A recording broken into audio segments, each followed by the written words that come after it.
Do we like the angle? Yeah, I think so. I think you just want our heads like slightly above center, you know? We have to have some kind of NFL stuff in here. Look at it. So on these, I want to burn through them fast and then go back and dive in. So I'm going to say Dak or, and then you're just going to say if you have a pause between them because you're thinking it's whatever. But I want to get through these. Okay. And then we can circle back if I'm like on your. So are we gonna go? Are we gonna go this whole thing and then talk about it and then this whole thing? Okay, I'm good. Okay. So you're gonna say Dak or Herbie? Okay. Yeah. Okay. All right. And then Dak or the next guy. Mm-hmm. Exactly. And then we'll go back and if we want to talk about a couple, we can. Okay. Welcome to the Fantasy Rat, where we dig through the trash, dodge the traps, and sniff out fantasy gold. Draft dirty, win filthy. Let's get ratty. Stewnami, thanks for joining me today. Absolutely. Tell me, how's your life going? How is things? I know you're getting ready. You're away from getting married. So how does that relate to fantasy football? Are you going to be encountering future issues or? Yeah, no, we just celebrated. I learned a new thing, the -1 anniversary, -1 anniversary. Exactly 365 days before the wedding. So had to go celebrate it, but we had a great time. Feeling great, in the midst of wedding planning, you definitely learn a lot about the other person as you go through this whole process, but it's been really fun. And, as we slowly lock in vendors, I'm getting more and more excited. So, as far as, how Kristen feels about fantasy football, it's a constant struggle, the husband, wife, boyfriend, girlfriend, the dynamic of NFL football. No, it's something that, I think she wishes I watched less. Fair enough. But, last year I set expectations out of the gate. I served her with some paperwork and kind of said, hey, I'm resigning as your boyfriend from Thursdays from 8 to midnight, Sundays all day, and Mondays 8 to midnight. And she really looked at it puzzling. And then when she finally figured out what I was talking about, she kind of rolled her eyes and we had a good laugh. But I'll be resigning this year as her fiance. Okay. So, by the time she hears this podcast, I'm sure this will be kind of like the early notice. It'll be like my 2-week notice. So, That's good. Well, you're getting a little bit ahead of the game, which is good, I think. So let's pivot in here. We're going to do a fun segment today of Would You Rather. So we're going to walk through just one guy that's kind of, he's going early, he's going late, kind of a polarizing character, and some guys going around him. And you're just going to tell me, would you rather have him or the other guy? So we're going to start off at QB. This guy's been in the league for a while. He's really put up some good fantasy numbers, but very volatile. He's been injured, and that's Dak Prescott. So Dak Prescott or Justin Herbert? Herbert. Prescott, Caleb Williams. Williams. Prescott, Justin Fields. Prescott. Prescott, Jared Goff. Goff. Really interesting. Prescott or Brock Purdy? Purdy. So you took a lot more of the list than Dak. I did. So let's dive into that a little bit. So do you just think Dak's a bust, or you just really think these other guys are going to be more consistent? Like, what's your thought process here? Yeah, so a couple of things. I mean, for Herbert is a super easy one. I think the offense got better for the Chargers, and I think that we're going to see him, improve even further. He had that in those incredible early years, regressed a little bit, and I think that he's slowly climbing back up. So love Herbert. It's an easy pick for me over Prescott, especially given he's injury prone. Goff, I just think we're going to see another great solid year. I mean, he's back-to-back years of 30 plus TDs, 4,500 yards. I mean, it's solid. Yeah. I think you're getting another one of those seasons, and I just think it's going to be hard for Dak to beat that. Williams was one that I threw in as a curveball. I think with the addition of Ben Johnson, plus some of their new offensive weapons, plus, he's seen it for a year, I think things are going to click for him. And I think that you're going to see a great year from Caleb Williams. I think it's going to be really close to Dak Prescott. Fields and Purdy, Fields is a wild card. Purdy, I just don't like the 49ers. for me, it really comes down to with Dak is he's injury prone. Fair enough. I don't love the Cowboys. Yeah. So there's so much uncertainty that just for me, I didn't love it. So where in that rank of 6, where are you taking Dak?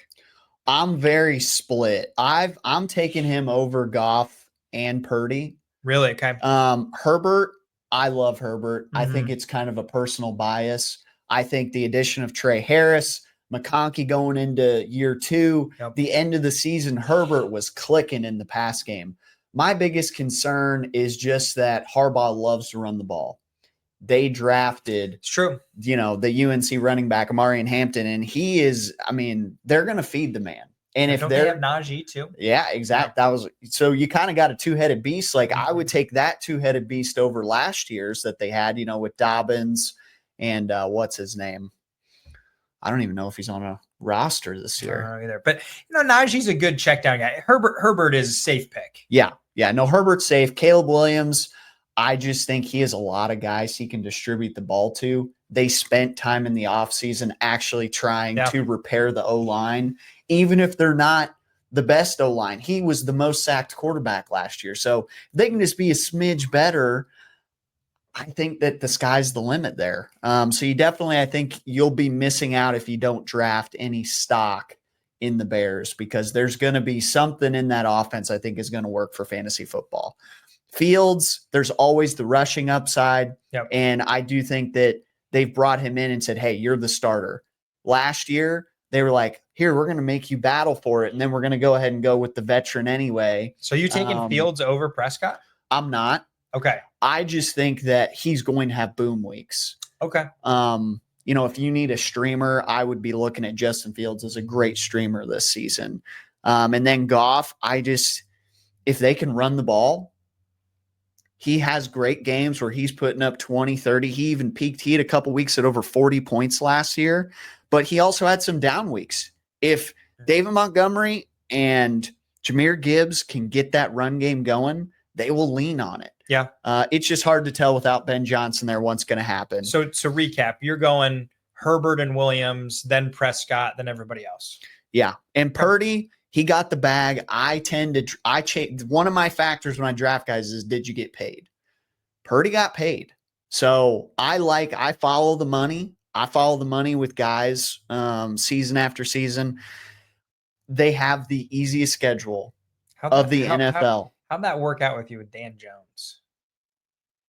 Well, Dan, I didn't chase Dan Jones. I remember though. A couple of years ago, I picked him up late and it did not work out. But I like Dan Jones better this year. I think he's in the best situation of his life. I know you've got your hey, I go after who got paid. I'm not as firm of a believer in that strategy. But let's move on to running back. I'll hit you with Bucky Irving and then we'll go back and chat. So Bucky or Josh Jacobs? I've got Bucky. Bucky or Jonathan Taylor? JT all day. Bucky or Kyron Williams? Kyron. Bucky or Ashton Genty? I've got Genty.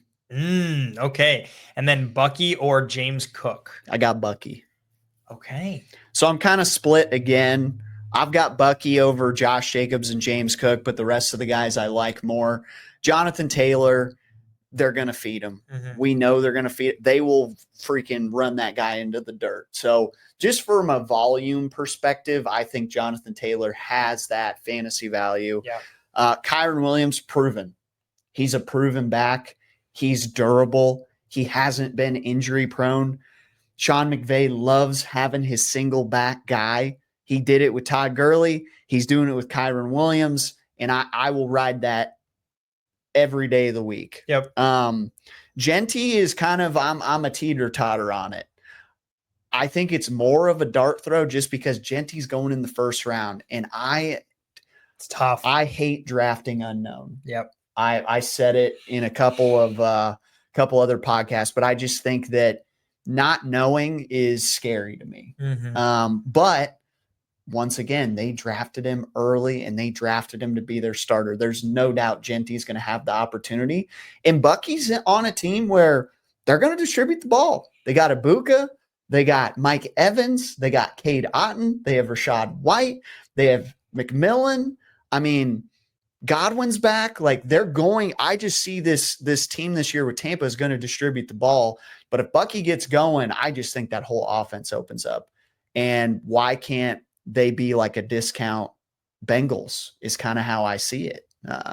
So that's kind of where I fall. So tell me, what do you think about this list here? Who are you taking?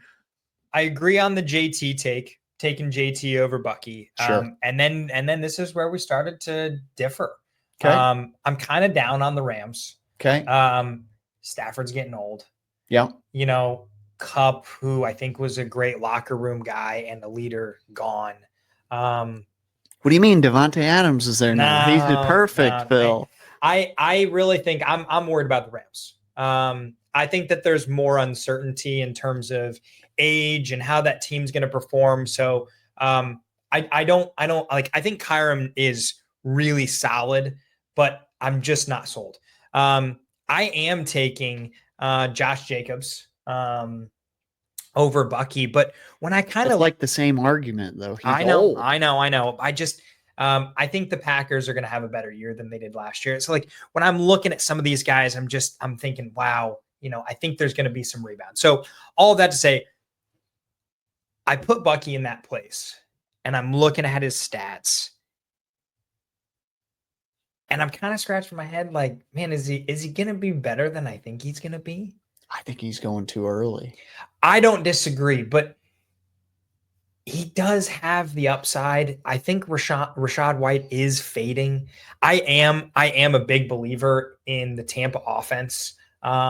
I get that, you know, Mike Evans is fading too, but they've got good wide receiver talent, as you mentioned. I like Baker. They have depth. I think they've just got a good thing going. They do have depth. I really do like Bucky. The more and more I analyze this, the more and more I'm like, man, is it JT then Bucky?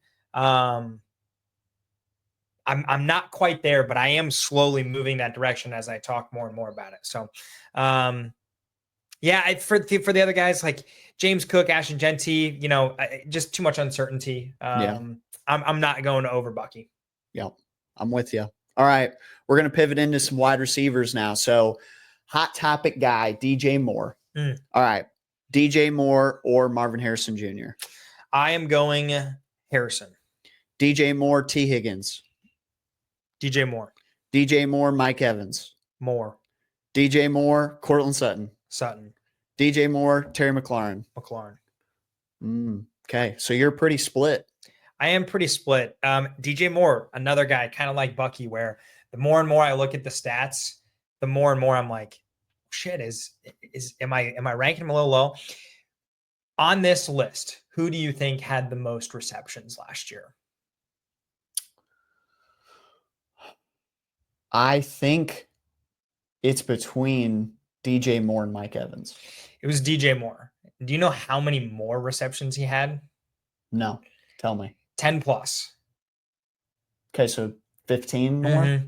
Yeah. Okay. Yeah. You know, it was, I think you're thinking of that 12 range. And then the next closest guy, DJ Moore, had 20 more receptions then.